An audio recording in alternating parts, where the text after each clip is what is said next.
Assalamualaikum warahmatullahi wabarakatuh. Nama saya Aulia Oktaviani Ramadhani, kelas 12 IPA 4. Di sini saya akan menerangkan materi tentang adjective clause.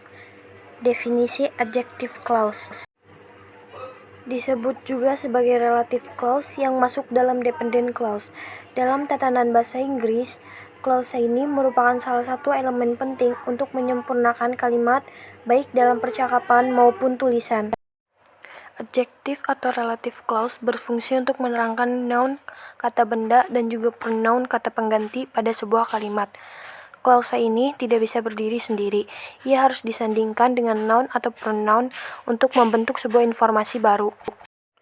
Adjective atau relative clause juga harus digabungkan dengan relative pronoun dan relative adverb yang terdiri dari that, where, when, whom, was, which.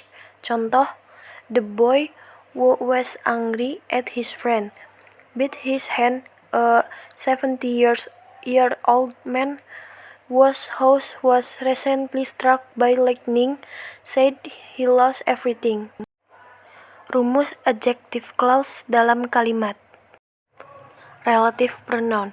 Relative pronoun which, who, that dapat berfungsi menjadi subjek jika tidak ada subjek lainnya. Posisi adjective clause dalam kalimat bahasa Inggris selalu mengikuti noun dan pronoun yang diterangkan. Relative adverb. Selain relative pronoun, ada juga relative adverb when, where, why yang bisa disandingkan dalam penggunaan adjective clause.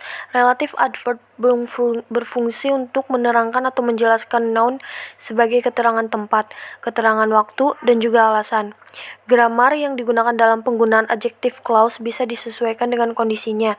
Sama juga dengan verb yang digunakan.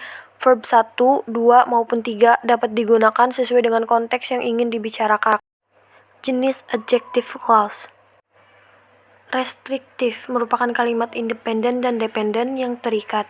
Restrictive clause berfungsi untuk mengidentifikasi noun yang dijelaskan dalam sebuah kalimat. Restrictive clause dalam kalimat biasanya menggunakan that untuk memperjelas atau menggabungkan noun tersebut.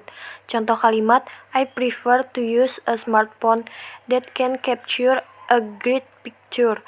That dalam kalimat ini digunakan untuk menjelaskan noun utama smartphone sebagai objek utama dalam kalimat.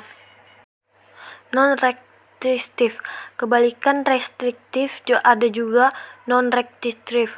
Sebenarnya keberadaan non-restrictive ini tidak terlalu diperlukan karena hanya sebagai informasi tambahan dalam menjelaskan noun utama dalam objek. Non-restrictive biasanya menggunakan tanda koma untuk mendahului relative pronoun.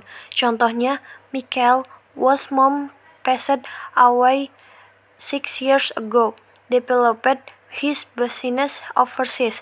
Keterangan whose mom passed away 6 years ago tidak mempengaruhi keseluruhan arti dari kalimat di atas.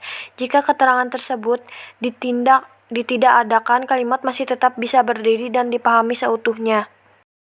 Contoh-contoh kalimat adjective clause.